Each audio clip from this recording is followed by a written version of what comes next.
7 ദിനം നീണ്ടുനിന്ന ഭക്തിയുടെയും ആചാരപ്പെരുമയുടെയും നിറവിൽ നടന്നുവന്ന അണ്ടലൂർ കാവത്തിറ മഹോത്സവത്തിന് ഭക്തി നിർഭരമായ സമാപനം.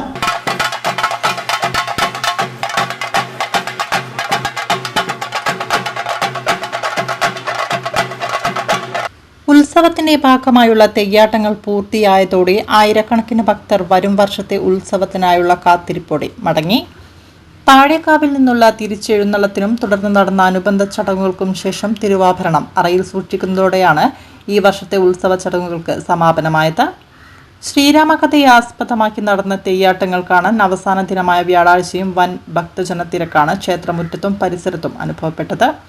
ദേവത്താർ, ബപ്പൂരൻ, അങ്കക്കാരൻ തുടങ്ങി രാമായണത്തിലെ കഥാപാത്രങ്ങളെ ആവിഷ്കരിക്കുന്ന തെയ്യക്കോലങ്ങൾ ഭക്തർക്ക് കൺകുളിർക്കെ ദർശിക്കാനായി. രാവണ വിഗ്രഹത്തിന് ശേഷം സീതയെ വീണ്ടെടുത്ത് മടങ്ങുന്ന തെയ്യാട്ടത്തോടെ ഇന്ന് പുലർച്ചെ ദേവതാരീശ്വരന്റെ തിരുമുടി അഴിച്ചതോടെയാണ് 7 ദിവസം നീണ്ടുനിന്ന ഉത്സവത്തിന് സമാപ്തിയായത്. അണ്ടലൂർ കാവിലെ ഈ ആഘോഷങ്ങൾക്ക് ഇനി അടുത്ത വർഷത്തെ കുംഭമാസത്തിലെ കാത്തിരിപ്പിലേക്ക് വഴിമാറി.